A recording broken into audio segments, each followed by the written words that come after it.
자, 현재로서 포스코홀딩스에 대해서 굉장히 많은 이슈가 나와지고 있습니다. 자, 우선은 포스코가 인도 제철소를 짓는다라는 이슈부터 먼저 살펴드릴까 하는데, 현재로서 민간 업무 협약만 20건 체결한 모습을 보유하고 있으면서 사업적인 영역에서 굉장히 빠르게 움직이고 있는 모습이 나와지고 있는 것인데, 자, 우선 내용을 살펴드리자면은 이재명 대통령은 현재 양국의 교육 규모는 인도의 거대한 경제 규모에 비해서 아직 충분하지 않는 수준이다라고 하면서 인도의 역동성을 새로운 도출로 삼아가지고 현재 교육 규모를 2배 이상 확대해 나가야 된다라고 협상을 제시하고 있는 모습이 나와지고 있습니다. 자, 또한 세계적 수준인 인도의 인공지능, 소프트웨어 역량과 한국의 반도체 배터리, 그리고 자동차, 조선 등등 제조에 대한 경쟁력이 결합이 된다라고 할 경우에는 양국은 막대한 시너지를 낼 수 있을 것이라고 설명을 하고 있습니다. 자, 그러면서 한국 측에서 이재용 삼성전자 회장, 정의선 현대그룹차 회장, 구강모 LG 회장, 장인하 포스코 홀딩스 회장, 정기선 HD 현대 회장 등등 주요 대기업 총수들을 비롯해서 250여 명이 자리하고 있는 모습이 나와주고 있는 것인데, 자, 국내 기업 총수들을 비롯해서 250명의 인원들이 한자리에 모였다라는 것은 기본적으로 단기적인 프로젝트가 아니라 장기적인 프로젝트로 이어나갈 가능성을 보고 있다라고 말씀드리면서, 이러한 국제 프로젝트는 기본적으로 수십조에서 수백조의 규모의 매출적인 부분을 올려나갈 수가 있다라고 말씀드려요. 자, 여기서 핵심적인 내용, 포스코홀딩스는 인도의 철강기업 JSW 그룹과 729천만 달러, 약 10조 원 규모의 철강 공장 합작법인 계약을 맺으면서 여기에 대한 투자를 확정까지 지은 모습이 나와주고 있습니다. 자, 여기서 쉽게 설명드리자면은 인도의 포스코 그룹이 제철소를 짓는다라는 거예요. 자, 여기서 인도의 제철소를 짓게 되면 장점이 어떤 것이 있냐? 기본적으로 인프라와 도시와 제조업에 대한 확대를 노릴 수가 있다라고 말씀드리면서 철강에 대한 수요가 폭발적으로 증가가 될 수밖에 없다라는 거예요. 자, 여기서 철강의 수요가 폭발적으로 늘어나면 어떻게 되냐? 기본적으로 중국을 대체할 글로벌 수요 중심지를 노려볼 수가 있다는 거예요. 전 세계적으로 지금 중국에 대한 의존도를 줄이고 있는 상황에서 포스코 그룹이 여기에 대해서 기회를 삼아서 막대한 시너지를 분포할 수 있다고 말씀드리면서, 인도는 철광석 매장량이 굉장히 풍부하다라는 거예요.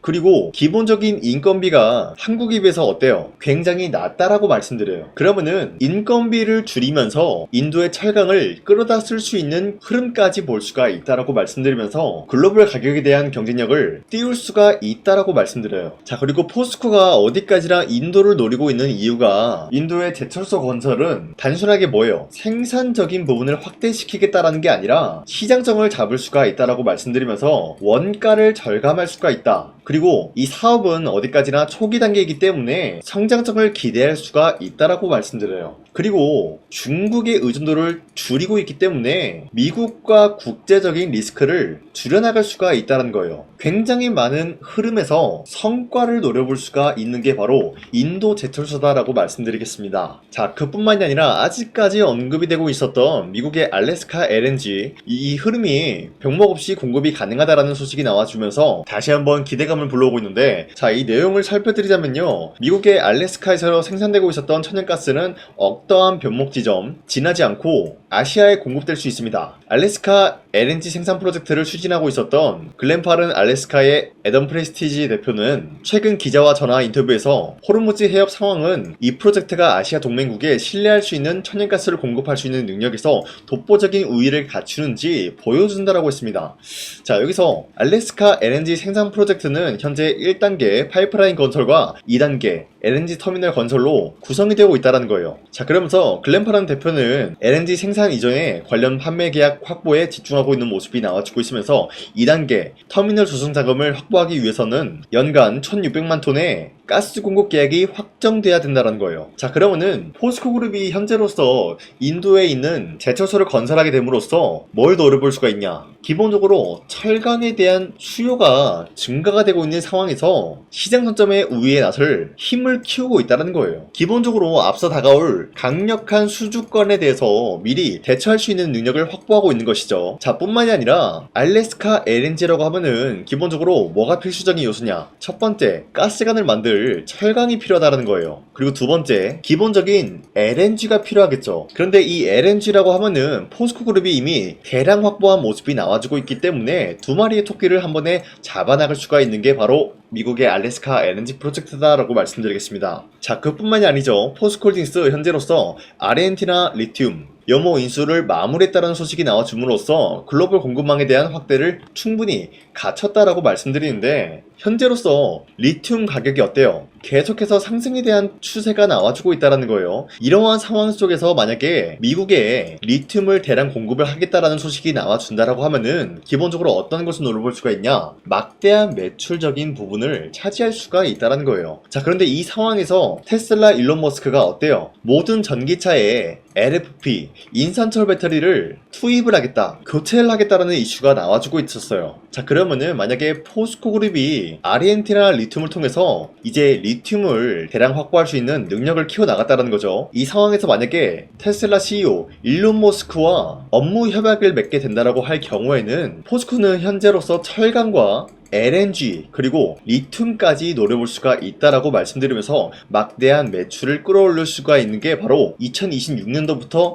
시작이 될 것이다라는 거예요. 자, 어디까지나 리튬은 아직까지 가능성은 높으나 확정된 건 아니다라고 말씀드리는데, 어디까지나 팩트는 지금 일론 머스크가 굉장히 많은 리튬 확보에 돌입이 돼야 된다는 게 지금까지 내용의 팩트였다라고 말씀드려요. 자, 그리고 한 가지 더 말씀드리자면은 포스코홀딩스가 8조 2천억 규모의 리튬 사업에 대해서 가치를 재평가한다는 건데, 포스코홀딩스의 1차 목표가가 47만원이다 라는 이야기까지 나와주고 있습니다. 자, 포스코홀딩스가 주가가 오를 것이다 라고 예상이 되고 있는 근거는 어디까지나 리튬 사업의 가치적인 부분이 재평가가 될 수밖에 없다는 것이죠. 자, 예전에 2018년도 아르헨티나 실타주의 옴베르무에르토 염호, 여기에 대한 관건을 사들인 모습이 나왔어요. 그리고 2022년도 독자 개발했었던 리튬 추출 기술을 적용하고 있었던 1단계 생산 공장을 착공한 모습이 나왔었고요. 자, 그리고 올 하반기부터 이곳에서 상업 생산에 따른 흑자 전환이 본격화가 될 것이다라는 게 지금까지 흐름이었다는 거예요. 자, 여러분들 2018년도와 2022년도 포스코 홀딩스가 리튬에 대한 부분을 건드릴 때마다 주가가 상승한 모습을 연출하고 있었던 건 우리 모두가 알고 있는 사실이었다라고 말씀드리면서 다시 한번 그 시기가 돌아왔다라고 말씀드리겠습니다. 자, 그리고 아르헨티나 염호 1단계 흑자 전환 이후로부터 광양 2공장 그리고 염호 2단계 상업 생산이 이어지게 될 경우에는 포스코 리튬 사업에 대한 가치가 어때요? 재평가가 될 가능성이 높아질 수밖에 없다라고 말씀드리면서 포스코 홀딩스의 리튬 생산 능력은 93,000톤으로 사업 가치로 따지면 얼마입니까? 약 8조 2천억으로 추정이 되고 있다는 거예요. 여기에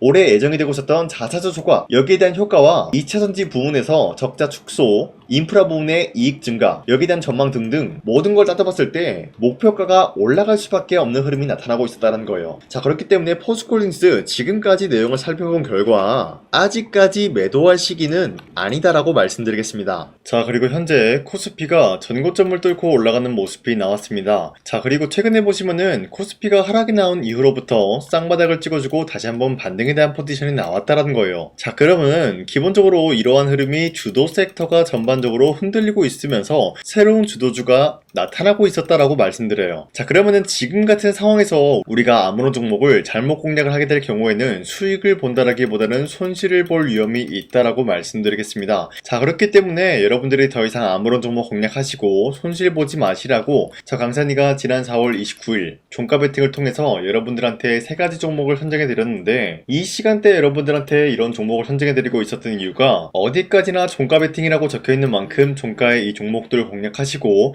다음날 자율적으로 매도하라고 말씀드리고 있는 거예요. 자, 그로 인해서 첫 번째 대원전선 같은 경우는 현재로서 에너지 정책으로 인해서 전력망에 대한 슈퍼사이클이 형성이 되고 있고, 이러한 상황 속에서 구리값까지 상승이 되었기 때문에 강력하게 뭐가 올라가 줄까요? 매출적인 부분이 올라갈 수밖에 없는 흐름이 나타났기 때문에 기대감에 의한 매수세가 유입이 되었다는 거예요. 자, 그런데 이러한 흐름이 모든 전선주에 나타나고 있는 상황에서 산일전기 같은 경우는 블룸에너지양 503억에 대해서 수주건이 발생이 되었습니다. 자, 그로 인해서 매출적인 부분이 극대화될 수밖에 없었다라고 말씀드리겠고요. 마지막으로 대한전선 같은 경우도 대원전선과 같은 흐름이었기 때문에 매수세가 유입이 될 수밖에 없었다라고 말씀드리는데, 자, 이렇게 설명드리면 여러분들이 헷갈릴 수가 있기 때문에 첫 번째 대원전선 같은 경우는 저점 대비해서 지금까지 상승에 대한 추세가 나타나고 있으면서 지난 30일 보시면 윗꼬리가 달리면서 빠진 모습이지만 최대 26% 상승 나왔고, 나왔고요. 윗꼬리가 달리면서 빠진 모습으로 15% 정도 상승 마감이 되었기 때문에 지난 29일에 이 종목 공략하신 주주님들은 15%에서 26%에 대한 상승을 노려볼 수가 있었다라고 말씀드리겠습니다. 자, 그리고 두 번째, 산일전기 역시 마찬가지로 저점 대비해서 지금까지 상승에 대한 추세가 나와주고 있으면서 30일 보시면 최대 25% 상승 나왔고요. 윗꼬리가 달리면서 빠진 모습으로서 17% 상승 마감이 되었기 때문에 이러한 상승세를 노려볼 수가 있었습니다. 자, 그리고 마지막으로 대한전선 같은 경우도 저점 대비해서 상승 추세가 유지가 되고 있으면서 윗꼬리가 달리면서 빠진 모습이지만 최대 16% 상승 나왔고요. 종가 약 10% 상승 마감이 되었기 때문에 10%에서 16%에 대한 상승을 노려볼 수가 있었습니다. 자, 어디까지나 이러한 종목을 하루에 3가지 종목씩 선정해 드리고 있기 때문에 여러분도 충분히 잡아갈 수가 있다라고 말씀드리는데, 자, 그래서 이러한 종목 선정을 어떻게 받아가냐, 화면에 나와 있듯이 제 영상 구독 버튼 한 번씩만 눌러주시길 바라겠고요. 여러분들이 제 영상 구독 버튼 눌렀다라는 인증으로 상단에 나와 있는 제 연락처로 구독이라고 문자 한 번씩만 보내주시고 우리 함께 이러한 종목 선정을 받아갔으면 좋겠습니다. 남아있어요. 자, 보신 바와 같이 2024년도 11월 4일 오전 8시 28분에 장 시작하기 전에 여러분들한테 하나오션은 강산이 상반기 히든 종목으로서 무조건 공략을 해야 되는 종목이다 라고 말씀드렸어요. 자, 이때 매수가 27,000원 라인대를 잡아드리고 있었던 이유가 이때 당시 미국의 군함 대규모 발주 소식과 트럼프가 동맹국을 이용할 것을 예고하고 있으면서 한국 조선기업은 큰 수혜를 입으면서 주도 섹터로 전환이 될 수가 있는 흐름이다 라고 말씀드렸는데, 자, 이때 보신 바와 같이 발신번호 상단에 나와 있는 제 연락처랑 일치한 모습을 확인할 수가 있습니다. 자, 이 번호를 지금까지 쓰고 있는데 이때 당시 문자가 423건 발생하면서 우리 구독자 423분, 이분들은 하나오션 매수가 27,000원 라인을 공략을 해야 된다라는 문자를 받아오셨을 거예요. 자, 이뿐만이 아니라 두 번째, 이슈페타시스 같은 경우도 마찬가지로 2024년도 12월 12일 21,000원대 라인을 공략을 해야 된다라고 말씀드렸는데, 자, 보시면은 이때 종목 선정을 해드리고 있었던 이유가, 자, 이때는 좀 재밌었어요. 유상증자를 통해서 이슈페타시스가 제2호 회사를 인수하려고 하는 목적이 나왔는데, 자, 어디까지나 제2호 회사를 인수하는 게 이슈페타시스에게는 큰 악재가 될 수밖에 없었어요. 그 이유가 뭐냐? 바로 주주들 돈으로 PCB 기판에서 2차 전지 산업을 진행을 하겠다라는 의지가 나왔었기 때문에 주주들의 반발이 심할 수밖에 없는 상황이었죠. 자, 그런데 금가번으로 인해서 유상증자가 불발이 되고 있었어요. 자, 이러한 상황이 지속이 된다라고 할 경우에는 결국에 이슈페타시스는 어떻게 되냐? 제2호 회사에 대한 인수 포기가 나올 수밖에 없었다라는 거예요. 그 말이 뭐죠? 주가 회복이 될 수밖에 없는 전망이 보여지고 있었기 때문에 여러분들한테 저점 구간인 2만원 라인대를 공략을 해야 된다라고 말씀드렸습니다. 자, 이때 보시면은 문자 723건 발생한 모습이 나왔었고요. 우리 구독자 723분, 이분들은 이슈페타시스 저점을 잡을 수 있는 기회가 주어졌다는 거예요. 자, 그리고 마지막으로 부산노빌리티 같은 경우도 마찬가지로 2024년도 12월 27일 18,000원 라인대 여러분들한테 추천해드렸었는데, 자, 이때 이 종목을 추천했었던 이유가 전 세계적으로 원전에 대한 수요가 증가가 되고 있고 북미와 유럽 여기에 대한 진출 기대감이 있었기 때문에 매수세가 유입이 될 수밖에 없는 전망이 나와주고 있었고 주도 섹터까지 노려볼 수 있는 흐름을 갖췄다라는 거예요. 자, 그로 인해서 여러분들한테 두산노빌리티 18,000원 라인대 잡아드리면서 우리 구독자 921분, 이분들만큼은 이 종목을 공략을 할 수가 있게 도움을 드리고 있었다라는 거예요. 자, 마찬가지로 12월 27일 장 시작하고 난 이후로부터 여러분들한테 선정을 도와드리고 있었고 상단에 나와 있는 제 연락처 그대로 일치한 모습을 확인할 수가 있었습니다. 자, 이런 식으로 여러분들한테 2024년도에는 3가지 종목들을 공략을 도와드리고 있었습니다. 하나오션 먼저 보여드리자면요, 24년도 11월 달이면은 대략적으로 이 지점이 되겠습니다. 이때 여러분들한테 27,000원 라인대 잡아드린 모습으로서 저점을 다지고 있을 때 여러분들한테 공략을 해드린 모습 확인할 수가 있었습니다. 자, 그런데 이 지점까지 지금 봤을 때 거의 10배 가까운 상승이 나왔는데, 지금까지 이 종목을 들고 있는 주주님들은 저 강산이가 다시 한번 축하드린다라고 말씀드리면서, 이러한 상승 모멘텀은 이슈페타시스 역시 마찬가지로 24년도 12월 12일 이때가 바로 이 구간이었는데, 이 종목도 마찬가지로 저점 대비해서 6배 이상의 상승을 만들어 나가고 있는 모습이 나타났습니다. 자, 그뿐만이 아니라 두산노빌리티도 24년도 12월 27일 바로 이러한 부근이었는데, 이때부터 지금까지 확인해본 결과 거의 4배에서 5배 상승까지 충분히 노려볼 수 있는 흐름을 만들어 나갔습니다. 자, 어디까지나 이런 상승에 대해서는 상승 모멘텀이 굉장히 중요하다라고 말씀드리면서, 여러분들이 24년도에 하나오션과 이슈페타시스, 두산노빌리티 이 3가지 종목을 놓치셨다라고 하면은 전혀 아쉬워할 게 없다라고 말씀드리겠습니다. 자, 오늘 말씀드릴까 하는 종목도 이러한 상승 모멘텀을 충분히 갖출 수가 있는 종목이다라고 말씀드리겠고요. 제가 오늘 말씀드리고 있었던 3배 이상 폭등을 기대할 수 있을 만한 그런 종목 바로 말씀드릴까 하는데요. 자, 오늘 이게 말씀드렸던 제가 3배 이상의 폭등 랠리를 만들어낼 수가 있는 그런 종목이다라고 말씀드린데요. 사실상 장기간 동안 하락의 추세가 나와주고 있는 모습이었지만 거래량 보면 알 수 있듯이 세력들이 하락세가 돌입이 된다라고 하더라도 쓸어담고 있는 모습이 나타나고 있습니다. 자, 그 결과 현재로서 다시 한번 이러한 반등 포지션이 나와주고 있는 모습인데요. 여기에 대해서 우리가 가장 눈여겨봐야 될 흐름이 어떤 것이냐면은 수급 현황이다라는 거예요. 현재 외인과 기관들은 지금 이러한 지점 쓸어담고 있는 모습이 나와주고 있고, 반등 구간이든 하락세든 아랑곳하지 않고 쓸어담고 있는 모습이 나와주고 있어요.